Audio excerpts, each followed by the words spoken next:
नमस्ते। अजब ज्ञान हिंदी यूट्यूब चैनल में आपका स्वागत है। आज हम आपके लिए लाए हैं अकबर और बीरबल की एक नई कहानी, जिसका नाम है ज्योतिषी बाबा ने दी बीरबल को चुनौती। तो शुरू करते हैं आज की ये कहानी। मुगल बादशाह अकबर का दरबार बुद्धिमानों और कलाकारों से भरा हुआ था। वहां संगीतकार तानसेन की धुनें गूंजती, कवि रचनाएं सुनाते, सेनापति युद्ध की रणनीतियां बताते और सबसे बढ़कर बीरबल अपने चतुराई भरे उत्तरों से सबका मन मोह लेते। बादशाह अकबर बीरबल को केवल दरबारी नहीं, बल्कि अपना मित्र और सलाहकार मानते थे। एक दिन दरबार में चर्चा चल रही थी। क्या भविष्य बताया जा सकता है?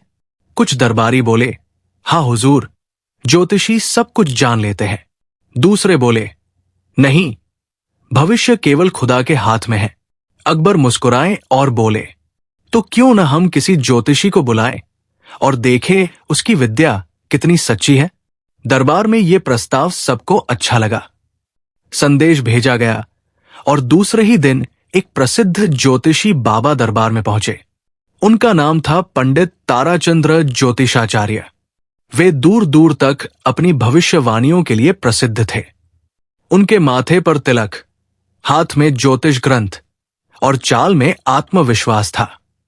अकबर ने उनका स्वागत किया और कहा, पंडित जी, सुना है आप भविष्य देख लेते हैं।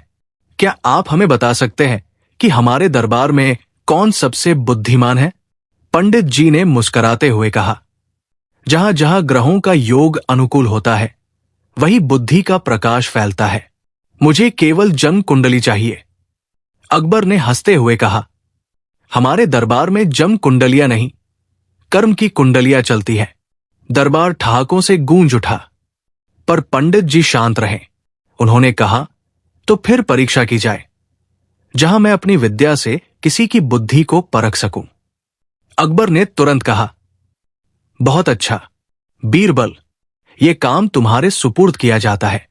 पंडित जी तुम्हें चुनौती देते हैं। बीरबल ने झुककर कहा, हुजूर, चुनौती स्वीकार है, पर शर्त यह रहेगी कि परीक्षा निष्पक्ष हो। ज्योतिषी बाबा बोले, ठीक है, 3 प्रश्न होंगे और यदि तुमने गलत उत्तर दिया तो यह प्रमाणित होगा कि ज्योतिष विद्या के आगे तुम्हारी बुद्धि कुछ नहीं। अकबर ने आदेश दिया, तो 3 दिन बाद दरबार में यह परीक्षा होगी। जो जीतेगा उसे सोने की 100 मुद्राएं और सम्मानित उपाधि दी जाएगी। बीरबल अपने घर पहुंचे तो उनकी पत्नी चिंता में थी। इतने बड़े ज्योतिषी से मुकाबला, क्या तुम सच में भविष्य का उत्तर दे सकते हो? बीरबल मुस्कुराए, भविष्य कौन जानता है, पर बुद्धि का प्रयोग तो हर कोई कर सकता है।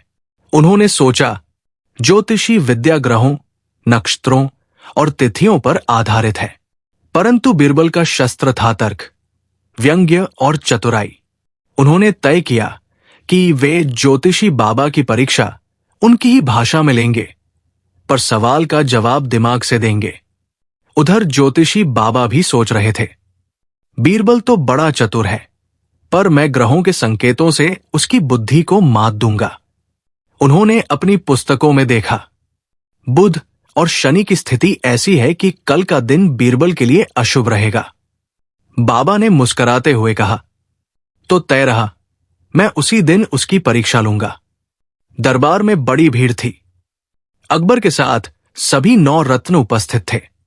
ज्योतिषी बाबा ने कहा, बादशाह सलामत, मैं तैयार हूं। बीरबल को बुलाया जाए। बीरबल दरबार में आए, शांत, संयत और आत्मविश्वासी। अकबर बोले, शुरू कीजिए पंडित जी। ज्योतिषी बाबा ने पहला प्रश्न पूछा, बीरबल, बताओ कि तुम्हारी मृत्यु कब होगी? दरबार में सन्नाटा छा गया। सबने सोचा, क्या यह कोई प्रश्न है? पर बीरबल मुस्कुराए और बोले, पंडित जी, ये तो आप जैसे ज्योतिषी ही बता सकते हैं, पर मैं एक अनुमान लगा सकता हूं। बाबा बोले, तो बताओ। बीरबल ने गंभीर स्वर में कहा, मेरी मृत्यु उस दिन होगी जब पंडित जी की मृत्यु होगी। क्या? दरबार हंसी से गूंज उठा। अकबर बोले, ये कैसे? बीरबल ने कहा, क्योंकि मैं देख रहा हूं कि मेरे जीवन की रेखा आपकी रेखा से जुड़ी है। जब तक आप जीवित रहेंगे, मैं भी जीवित रहूंगा। ज्योतिषी बाबा के चेहरे का रंग उड़ गया। वे समझ गए कि यदि अब वे बीरबल के लिए कोई अशुभ भविष्यवाणी करेंगे तो वही उन पर भी लागू होगी। अकबर मुस्कुराए। पहला प्रश्न, बीरबल की जीत। अब बाबा ने दूसरा प्रश्न पूछा, बताओ, सम्राट अकबर के शासन में आने वाले वर्षों में कौन सी विपत्ति आएगी? बीरबल ने कहा, विपत्ति तब आती है जब लोग झूठे भय फैलाते हैं, परंतु जब राजा और प्रजा में विश्वास हो तो ग्रहों की चाल भी बदल जाती है। बाबा बोले, ये तो दार्शनिक उत्तर हुआ। बीरबल मुस्कुराए। ठीक है, तो मैं आपके ही अंदाज में उत्तर देता हूं। अगले 5 वर्षों में अकबर के शासन में एक बड़ी विपत्ति आएगी, पर उसका समाधान खुद दरबार में उपस्थित किसी व्यक्ति के माध्यम से होगा। अकबर ने पूछा, कौन होगा वो व्यक्ति? बीरबल ने कहा, वो ज्योतिषी होगा जो झूठ नहीं बोलेगा। फिर सब हंस पड़े। बाबा का चेहरा लाल हो गया, क्योंकि सब समझ गए कि बीरबल उन्हें ही संकेत कर रहे हैं। बाबा ने तीसरा प्रश्न पूछा, यदि ज्योतिष शास्त्र में त्रुटि हो जाए तो क्या भविष्यवाणी बदल जाती है? बीरबल ने कहा, भविष्यवाणी नहीं बदलती, बदलता है मनुष्य का कर्म। कैसे? बाबा ने पूछा। बीरबल बोले, अगर आप कहते हैं कि कल वर्षा होगी और कोई किसान उसी के भरोसे फसल बो दे पर वर्षा न हो, तो दोष वर्षा का नहीं, आपकी भविष्यवाणी का है। इसलिए बुद्धिमान व्यक्ति ज्योतिष पर भरोसा करने से पहले अपने कर्म पर भरोसा करता है। दरबार में तालियां गूंज उठीं। अकबर ने घोषणा की, यह चुनौती बीरबल ने जीत ली, क्योंकि जहां बुद्धि होती है वहां अंधविश्वास हार जाता है। ज्योतिषी बाबा ने झुककर कहा, महाराज, बीरबल की बुद्धि ने मेरी विद्या को विनम्र कर दिया है। मैं भविष्य नहीं, अब विवेक की शिक्षा दूंगा। अकबर ने दोनों को सम्मानित किया और कहा, ज्ञान और बुद्धि एक दूसरे के पूरक है। जब ज्ञान अहंकार बन जाए तो बुद्धि उसे नम्रता सिखाती है। दरबार में सब लोग बीरबल की प्रशंसा कर रहे थे। वाह बीरबल, तुमने तो पंडित जी को निरुत्तर कर दिया। एक दरबारी बोला, सच में आज तो बुद्धि की जीत हुई है। दूसरे ने कहा, परंतु अकबर के मन में एक विचार घूम रहा था, क्या वास्तव में ज्योतिष झूठ है या बीरबल ने केवल तर्क से इसे पराजित किया? उन्होंने बीरबल से कहा, बीरबल, तुम्हारी बुद्धि बेमिसाल है, पर कभी कभी हमें विज्ञान के साथ श्रद्धा भी रखनी चाहिए। हो सकता है ग्रहांशत्रों में कुछ रहस्य हो। बीरबल ने मुस्कुराते हुए कहा, हुजूर, रहस्य तो हर चीज में है, पर जो व्यक्ति रहस्य के पीछे सत्य खोजे वही बुद्धिमान कहलाता है, और जो रहस्य को डर बनाकर बेच दे वो केवल पाखंडी। अकबर ने सिर हिलाया, तुम्हारी बातों में वजन है, लेकिन बीरबल, मुझे लगता है कि पंडित जी अभी हार माने नहीं हैं। दरबार के बाद ज्योतिषी बाबा अपने तंबू में लौटे। उनकी आंखों में अपमान और क्रोध था। इस बीरबल ने तो सबके सामने मुझे मूर्ख बना दिया। उनके साथ एक और व्यक्ति था, दरबार का एक पुराना दरबारी, नाम था ख्वाजा हसन, जो बीरबल से ईर्ष्या करता था। हसन बोला, पंडित जी, अगर आप चाहें तो हम बीरबल को सदा के लिए दरबार से निकाल सकते हैं। बाबा ने पूछा, कैसे? हसन बोला, अकबर साहब धर्म और न्याय के प्रति बहुत सजग है। अगर हम ये साबित कर दें कि बीरबल ने किसी शुभ तिथि में अपशकुन किया है तो वे नाराज हो जाएंगे। बाबा की आंखों में चमक आई। वाह, तुम तो खुद बुद्धिमान निकले। ठीक है, कल से योजना शुरू करते हैं। अगले दिन बाबा ने अफवाह फैलाना शुरू किया। राजधानी में एक अशुभ तारा उगाया है जो मुगल दरबार में दुर्भाग्य लाएगा। लोगों में भय फैल गया।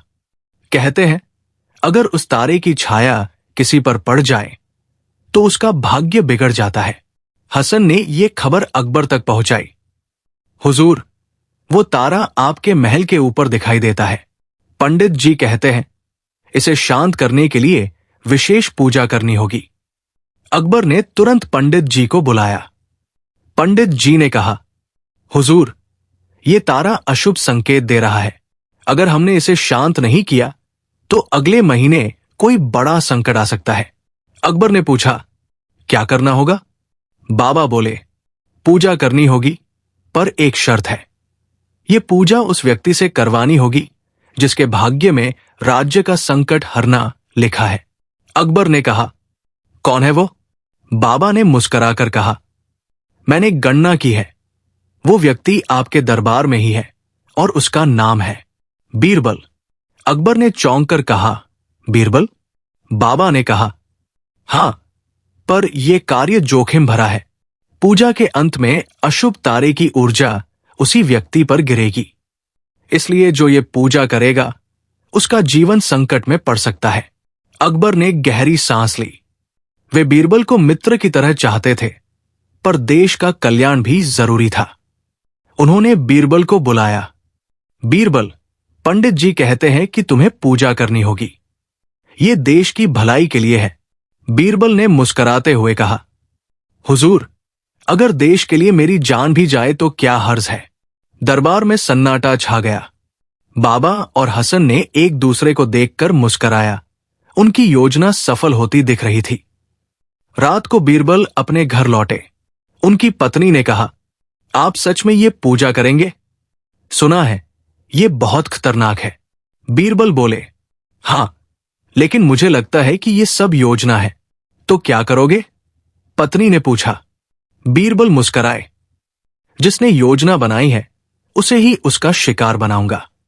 उन्होंने अपने कुछ विश्वसनीय सैनिकों को बुलाया और कान में कुछ कहा। अगले दिन महल में बड़ी तैयारी हुई। चारों तरफ दीपक जलाए गए, यज्ञ का मंडप सजा और बाबा मंत्रों का उच्चारण करने लगे। अकबर सिंहासन पर बैठे थे, जबकि बीरबल पूजा के मध्य में बैठे। बाबा ने कहा, जब ये अग्नि प्रज्वलित होगी तो तारा अपनी ऊर्जा इसी अग्नि में डालेगा। जो भी इसके पास होगा वो ऊर्जा उसे छुएगी। बीरबल शांत रहे, फिर अचानक बोले, पंडित जी, क्या आप चाहेंगे कि यह पूजा पूर्ण फल दे? बाबा बोले, निश्चय ही। बीरबल ने कहा, तो शास्त्र कहता है कि पूजा के अंत में जिसने मंत्र पढ़े हों वही अंतिम आहुति दे, ताकि ऊर्जा सही दिशा में जाए।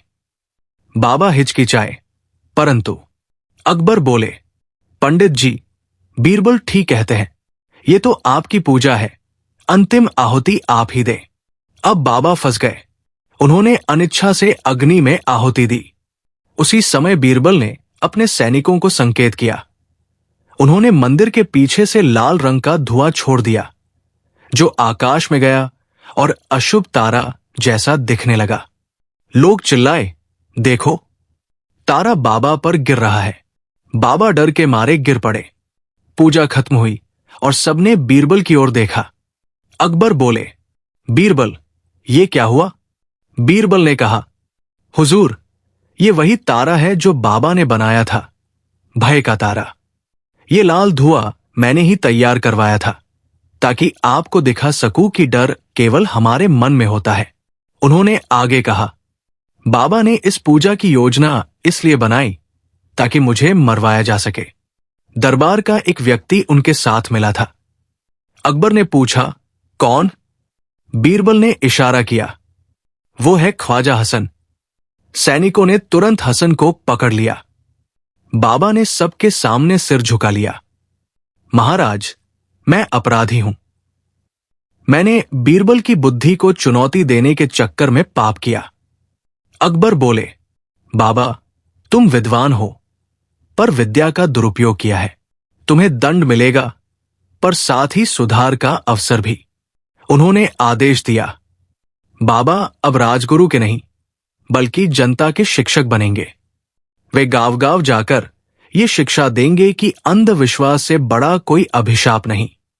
फिर अकबर ने बीरबल की ओर देखा, और बीरबल, तुम्हें अब राजबुद्धि रत्न की उपाधि दी जाती है। दरबार गूंज उठा, बीरबल की जय, बुद्धि की जय। उम्मीद करते हैं कि आपको हमारी ये कहानी अच्छी लगी होगी, और इस तरह की और भी कहानियां सुनने के लिए हमारे इस चैनल को सब्सक्राइब कर लें और अपने दोस्तों मित्रों को भी शेयर कर दें।